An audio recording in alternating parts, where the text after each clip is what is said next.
So hey, it's Harry Husky, or as you may better know me on this channel as Harry Film Stuff.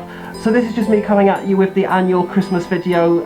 So yeah, obviously today is the day where we have many presents from under the tree. We have a big Christmas dinner, we eat, drink, be merry, do whatever. Probably already said that last year, but yeah, I know the past couple of years has not been great for regardless of who you are or where you are in the world. I know that 2021 in some cases in some parts of the world has proven to be at least a better year than 2020, but in some parts of the world it has been undoubtedly worse for a lot of people. But I'd say for some of us it's been better, not as good as it could have been, but it has been a lot better, no doubt. And in terms of the furry scene, we're keeping on topic with this channel. As you may know, conventions are starting to become a thing in the world. We know that a few conventions have happened in the USA. We've got, for example, Denver, BLFC, Amber, obviously the big one, MFF. I know there was one in France, I can't remember the name of it. I do know that some conventions, we were supposed to be having a convention in 2021, which was ScotiaCon, but that ended up being postponed to February 2022. Now, I have paid and registered for ScotiaCon. I did get a residential only ticket, and I'm actually staying at a hotel that's a 5-minute walk, because the Crown Plaza wasn't offering single rooms. But if I'm being honest, with the Omicron variant and how it's coming along, and with particular restrictions it could potentially impose on ScotiaCon, I'm not that fully confident in going.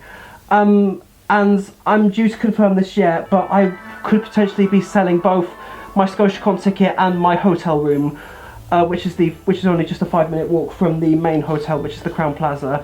But I will have more details on that maybe on my Twitter. It's just that I've been reluctant to go to a convention with most COVID restrictions in place. For example, check a vaccination, I'm fine. Either proof of a negative test, those I'm perfectly fine with. My biggest problem though is masks and physical distancing. Masks, because at social events I have had difficulty reading people's faces, so I have been thinking about getting a window mask, which has been approved by the CDC, the FDA, and has been used by NHS Scotland staff, with of course being in Scotland. It allows me to be able to reach over to people better, and it allows people to actually read me better. Because obviously with the mask covering up the nose and mouth, it can be difficulty for me reading people's faces. And I know that a lot of people who are also on the autistic spectrum have had difficulty. For example, I know that NHS staff have also used these window masks to help with disabled patients who are also deaf or hard of hearing.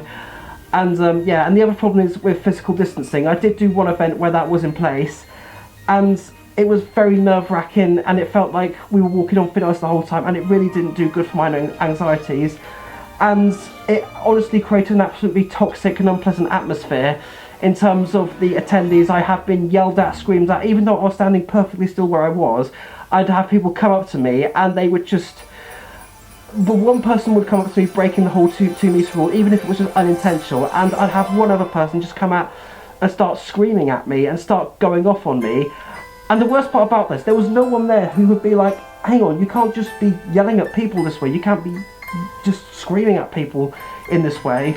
So if an event usually involves physical distance, I mean, I guess with the mask aspect I'll be perfectly fine with, but it's just in terms of physical distancing, especially with some groups, it can be difficult to maintain, and it can be easy to break at times.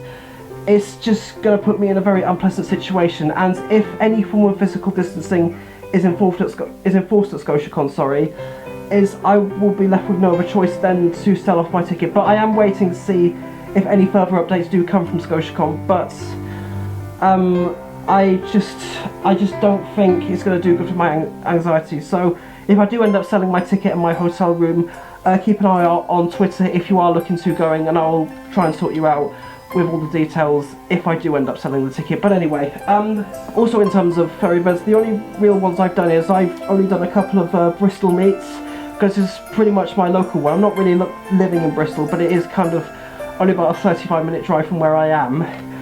And I did initially want to do London, but I have been reluctant to do London Furs or go near anywhere for London for the matter, because London is just not a pleasant place to be.